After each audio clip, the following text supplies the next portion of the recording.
नमस्कार। मेरे YouTube channel में एक बार आप लोगों का फिर से बहुत बहुत स्वागत है। और आज फिर में जो हमारी कहानी चल रही थी ईमानदारी का फल, इस कहानी का दूसरा और आखिरी भाग है।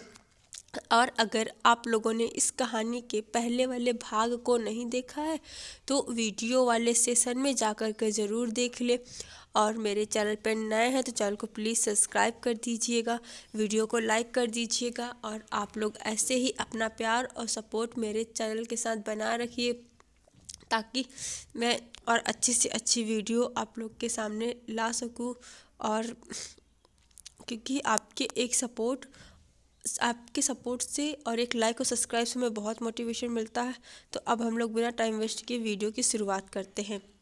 जब रीवा का व्यापार एक बार फिर से फलने फूलने लगता है और फिर उसके बाद तब रीवा भी बहुत खुश होती है। और उधर जो वह व्यापारी था जहाँ से रीवा फल लेकर के आती थी तो उसके व्यापार में बहुत घाटा चल रहा था, क्योंकि उसकी चालाकी उस पर भारी पड़ गई और उसकी कंजूसी भी। और उसने एक बार फिर से सोचा क्यों न अपने व्यापार के जगह को बदल दिया जाए और रीवा के बगल ही दुकान रख लिया जाए। और फिर उसने यह चालाकी कर दिखाई और रीवा के दुकान के बगल में ही अपनी भी दुकान, फल की दुकान खोली। परंतु उसकी जो आदत थी वह उसका साथ नहीं छोड़ी और फिर वह फिर से ग्राहकों को कम फल बेचता और नीचे चुंबक लगाता था तराजू में। और इस तरह से उसका व्यापार वहाँ पर भी नहीं चला। और रीवा यह सब देख रही थी, क्योंकि रीवा एक ईमानदार फल वाली थी।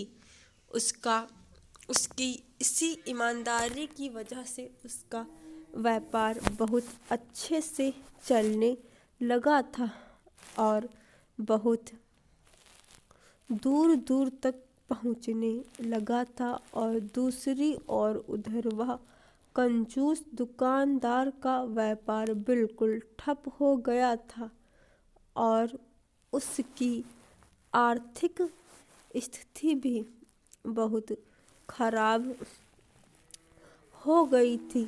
और परंतु उसे व्यापारी को अपनी गलती का और फिर उस व्यापारी को अपनी गलती का एहसास होता है, तब वह रीवा से माफ़ी मांगता है और फिर रीवा को भी उस पर दया आ जाती है। तब उसको वह अपने साथ व्यापार में साझेदार बना लेती है। लेकिन अब वह व्यापारी सुधर जाता है और उसे अपनी गलती का एहसास होता है और फिर वह रीवा के साथ ईमानदारी से व्यापार करने लगता है और फिर दोनों खूब अच्छे से व्यापारी बन जाते हैं। बस ये कहानी यहाँ तक थी और यह कहानी का आखिरी और दूसरा भाग था। और अगर आप लोगों ने हाँ, कमेंट सेक्शन में ज़रूर बताना कि आप लोगों को कहानी का या दूसरा भाग और आखिरी भाग कैसा लगा। और अगर आप लोगों ने इस कहानी के पहले वाले भाग को नहीं देखा है तो वीडियो वाले सेशन में जा कर के ज़रूर देखें और मेरे चैनल को सब्सक्राइब ज़रूर कर लीजिएगा, वीडियो को लाइक कर लीजिएगा।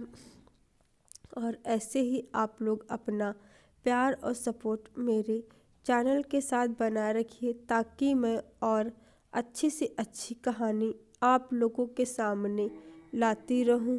और क्योंकि आप लोगों के एक लाइक और सब्सक्राइब से हमें बहुत मोटिवेशन मिलता है, क्योंकि ये बात सिर्फ एक छोटा यूट्यूबर ही जान सकता है और आप लोग के सपोर्ट के बिना सब कुछ अधूरा है। और जानती हूँ आप लोग ज़रूर सपोर्ट करेंगे। धन्यवाद, शुक्रिया।